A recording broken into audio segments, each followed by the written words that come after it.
Hello student, তোমরা কেমন আছো? আশা করি তোমরা সবাই ভালো আছো। প্রতাপ একাডেমি কোচিং পরিবারে তোমাদেরকে সকলকেই স্বাগত। তোমরা যারা ক্যালকাটা ইউনিভার্সিটির আন্ডারে অল অ্যাফিলিয়েটেড কলেজগুলির মধ্যে 4th সেমিস্টারে পড়ছো, ইতিহাস অনার্স সাবজেক্টটি নিয়েছো, সিসি 10 পেপারটি রয়েছে তোমাদের জন্য। আজকে আমি নিয়ে চলে এলাম সিসি 10 পেপারে মার্কস 5-এর গুরুত্বপূর্ণ কোশ্চেনগুলি। তোমরা যারা এখনও পর্যন্ত সিসি 10 পেপারে 10 মার্কসের কোশ্চেনগুলি দেখোনি, এছাড়াও সিসি 8-9 পেপারে 10 মার্কস 5 মার্কসের কোশ্চেনগুলি দেখোনি, এই ভিডিও ডেসক্রিপশন বক্সে সেই ভিডিওর লিঙ্ক আমি দিয়ে দেবো, খুব সহজে তোমরা দেখে নিতে পারবে। চলো বেশি দেরি করবো না, আজকের এই ভিডিওতে আমরা দেখে নেব সিসি 10 পেপারে মার্কস 5-এর গুরুত্বপূর্ণ কোশ্চেনগুলি। ফার্স্ট কোশ্চেন, সদনামী বিদ্রোহ কি?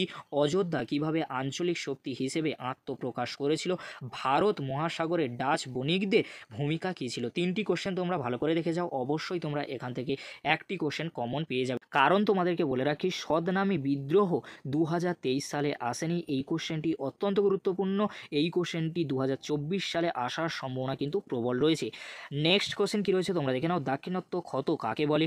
মুঘল যুগে প্রযুক্তির ওপর টিকা লেখো, জায়গিরদারি ব্যবস্থা বা সংকট। এই তিনটি কোশ্চেন অত্যন্ত গুরুত্বপূর্ণ। এই তিনটি কোশ্চেন তোমরা ভালো করে দেখে যাও, অবশ্যই তোমরা এখান থেকে একটি কোশ্চেন বা দুটি কোশ্চেন কমন পেয়ে যেতে পারো। এখানে তোমাদেরকে বলে রাখি, দাক্ষিণাত্য ক্ষত খুবই গুরুত্বপূর্ণ। এই কোশ্চেনটি এক্সামে আসার সম্ভাবনা কিন্তু প্রবল রয়েছে। নেক্সট কোশ্চেন কী রয়েছে তোমরা দেখে নাও। জিজিয়া কি ঔরঙ্গজেব কেন প্রবর্তন করে? ঔরঙ্গজেবের সময় শিখ বিদ্রোহ কিভাবে সংগঠিত হয়েছিল?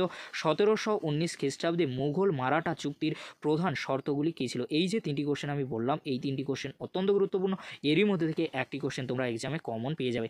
নেক্সট কোশ্চেন কী রয়েছে তোমরা দেখে নাও। ফাঁসোয়া বার্নিয়ের বিবরণ দাও, হিন্দু পাদশাহী টিকা লেখো, অষ্টপ্রধান আর পুরন্দরের সন্ধি সম্পর্কে জানো লেখো। এই যে চারটি কোশ্চেন আমি বললাম, চারটি কোশ্চেন খুবই গুরুত্বপূর্ণ।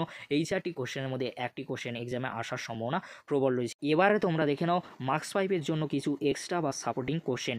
নকশবন্দি সুফি ধারা চৌথ ও স্বদেশমুখী কি? ফারুক শিয়া ফরমান কি? ওয়াতান ও তনখা জায়গিরের পার্থক্য লেখো। এই যে কোশ্চেনগুলি আজকের আমি আলোচনা করে দিলাম, এই কোশ্চেনগুলি তোমরা ভালো করে দেখে যাও, অবশ্যই তোমরা সিসি 10 পেপারে মার্কস 5-এর কোশ্চেনগুলি নিয়ে চিন্তামুক্ত থাকবে। যদি ভিডিওটি হেল্পফুল হয়ে থাকে, অবশ্যই ফ্রেন্ডদের কাছে বেশি বেশি করে শেয়ার করে দিও। আজকের এতটুকু। পরবর্তীতে তোমাদের জন্য খুব তাড়াতাড়ি পরবর্তী পেপারে লাস্ট মিনিট সাজেশন ভিডিও নিয়ে হাজির হবো। ভিডিওটি দেখার জন্য তোমাদেরকে অসংখ্য ধন্যবাদ।